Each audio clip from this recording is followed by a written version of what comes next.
আজকে বক্তারও খুলুসিয়াত নাই, শ্রোতারও খুলুসিয়াত নাই, আয়োজকেরও খুলুসিয়াত নাই, কারও খুলুসিয়াত নাই। দিনের প্রচার হবে নাকি কোন বেদা? আমার মুসলমান ভাইয়েরা, আমি কিন্তু ওই হাসিনা টাসিনা কারো গাইলেই নাই, আমি আমাদেরকে গাইলাম। আগে আমাদেরকে ঠিক হওয়া লাগবে, আগে আমরা বক্তা যারা আছি আমাদেরকে আগে ঠিক হতে হবে, তারপরে জনগণ ঠিক হবে। কথা বলেন। আর জনগণ বক্তাকে ঠিক করার দায়িত্ব হলো হাকিমপুরে যারা আসবে আপনাদের দায়িত্ব, আপনার দায়িত্ব। যদি ওই দেখবেন যে টাকা ছাড়া আইছে না, একজন মাহফিলে যাবেন না, একজন ওই খালি সাদা মাঠে ওয়াজ করে যাক, আর যা ঢাকাইছে ওরা ঠালা বুঝুক, ওই চুলকেইতে চুলকে রক্ত বের করুন। কথা কন আমার ভাইয়েরা, আমি কি একটু বেশি বেশি বললাম নাকি? আমি কিন্তু হিসাবের কথা বলেছি, আল্লাহ মাফ করুন। আমার সম্মান, এই চাচা, এই চাচা, আমার ভাইয়েরা আমার দিকে তাকান। দিন এলেম উঠে যাওয়া, এলমে দিন উঠে যাওয়া বিধায় আমার ভাইয়েরা, এলেম যখন উঠে যাচ্ছে তখন চিন্তা করবেন আর বেশি দিন কিন্তু কিয়ামত আর বেশি দিন নয়। সমাজের থেকে তামাম বৈষম্য দূর করতে হবে, রাজি আছেন না নাই? সমাজ থেকে তামাম বৈষম্য দূর করতে হবে। এই সমাজের মেম্বার হবে টুপিওয়ালা, দাড়িওয়ালা। আপনি কেন সুদারুকে ভোট দিবেন? যদি আপনি মুসলমান হয়ে থাকেন এই সুদারুক ভোট দিবেন না, গাঁজারুক আপনি গ্রামে ঐক্যবদ্ধ হন, দেখবেন কাল থেকে যারা দাঁড়ার সম্ভাবনা, কাল থেকে নামাজ শুরু করবে, দাড়ি পর্যন্ত রাখবে। কথা কন। এই জনগণে পারে এদেরকে ঠিক করতে, জনগণই পারবে।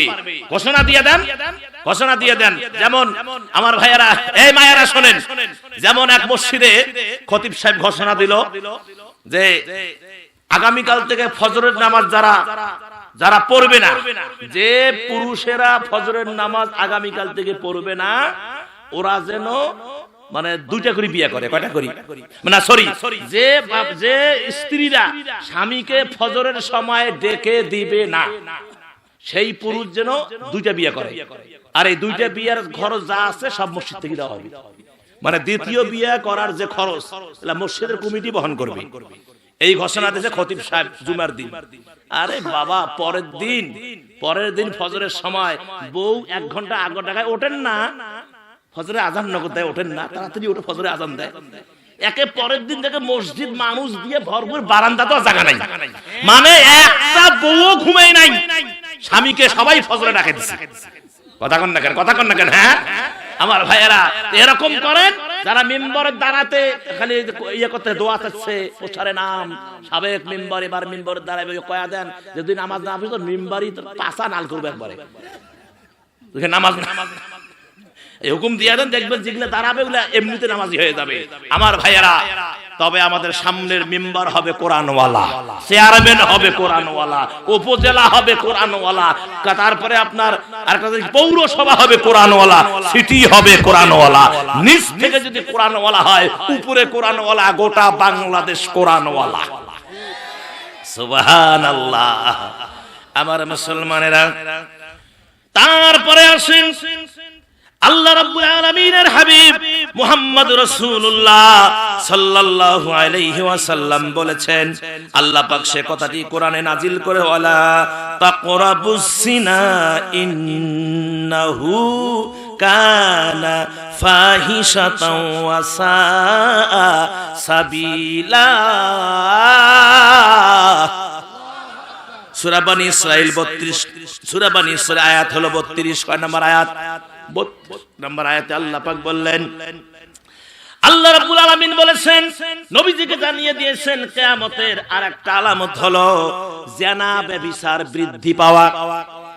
জিনা ব্যভিচার বৃদ্ধি পাওয়া। আর তোমরা ব্যভিচারের কাছেও যেও না, নিশ্চয়ই এটা অশ্লীল কাজ এবং খুবই মন্দ কাজ। আল্লাহ বলেছেন জিনা ব্যভিচারের কাছেও যেও না। নবীজি বলেছেন তোমরা দুইটা বিষয়ের, দুইটা জিনিসের গ্যারান্টি আমাকে দাও, আমি নবী তোমাদেরকে জান্নাতের গ্যারান্টি দিব। সুবহানাল্লাহ। 1 নম্বরে 2 চোয়ালের মধ্যবর্তী অর্থাৎ তোমাদের জিহ্বার গ্যারান্টি আমারে দাও। 2 নম্বরে তোমাদের 2 চরুর মধ্যবর্তী যে জায়গা লজ্জা স্থান, এই লজ্জা স্থানের গ্যারান্টি দাও। তাহলে জিহ্বার গ্যারান্টি দাও, লজ্জা স্থানের গ্যারান্টি দাও, আমি নবী তোমাদেরকে জান্নাতের গ্যারান্টি দিব। আমার ভাইয়েরা, এজন্য জেনা ব্যভিচার যখন বৃদ্ধি পাবে জানবেন যে কিয়ামত বেশি আর দূরে নয়। জেনা ব্যভিচার বৃদ্ধি পাইছে কি পায়নি? হ্যাঁ, পাইছে কি পায় নাই? আমার ভাইয়েরা, হাদিসে তো এটা বোধহয় আছে নাকি যে ভাবিকে নিয়ে মোটরসাইকেলে নিয়ে চুরি বেড়া, এটা আছে হাদিসে? কথা কোন আছে? অনেকে বলে যে দেবর হলো ভাইয়ের মতো।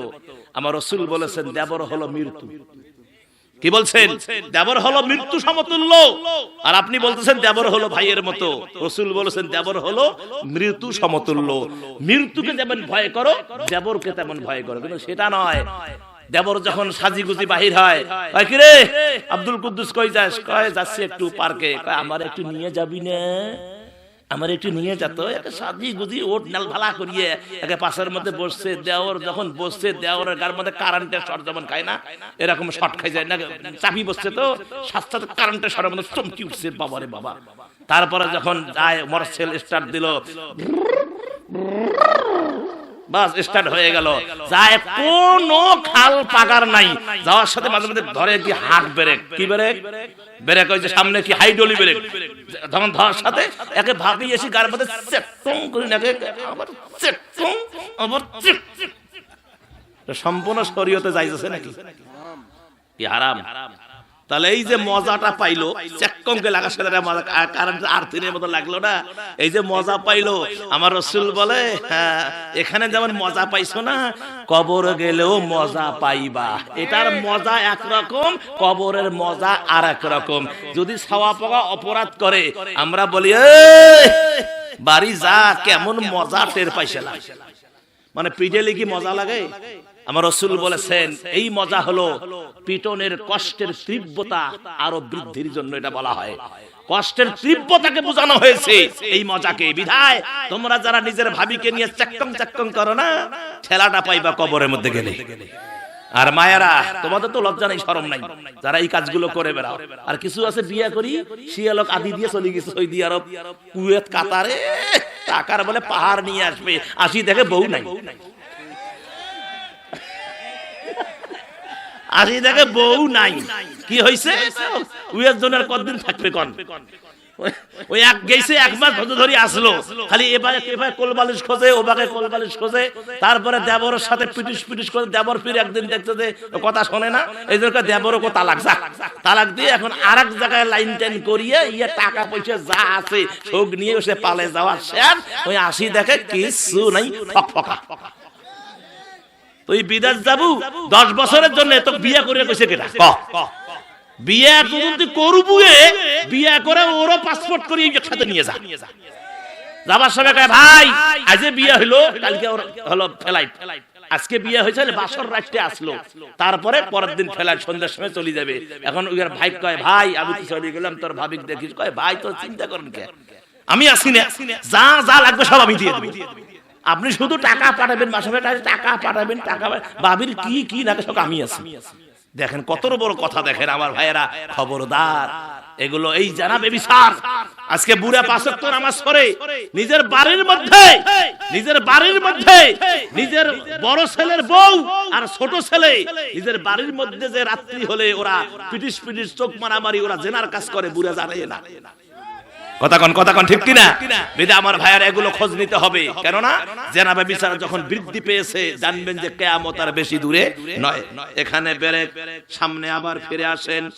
ওয়াখরাজাতিল আরদু আসকালাহা, এই জমিনে যা কিছু গিলেছে সব কিছু বাহির করে দিবে।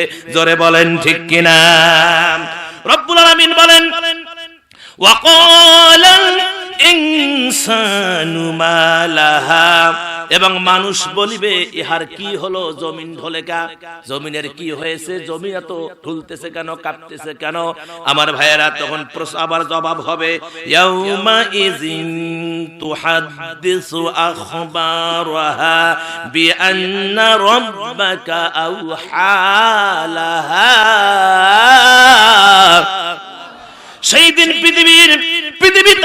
দৃষ্টান্ত বর্ণনা করবে, কারণ তার প্রতিপালক তাকে বর্ণনা করার হুকুম করেছেন।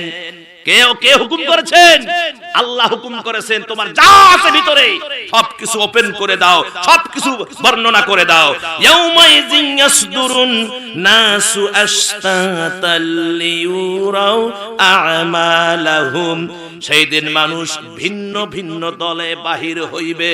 ফামান ইয়ামাল মিসকালা যাররাতিন খায়রান ইয়ারা,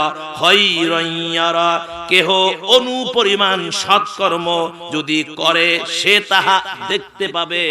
আর ওমান ইয়ামাল মিসকালা যাররাতিন শাররান ইয়ারা, এবং কেউ যদি অনুপরিমাণ ভালো কাজ করে সেটাও সে কিয়ামতের ময়দানে দেখতে পাবে। পুঙ্খানুপুঙ্খ হিসাব হবে কিয়ামতের ময়দানে।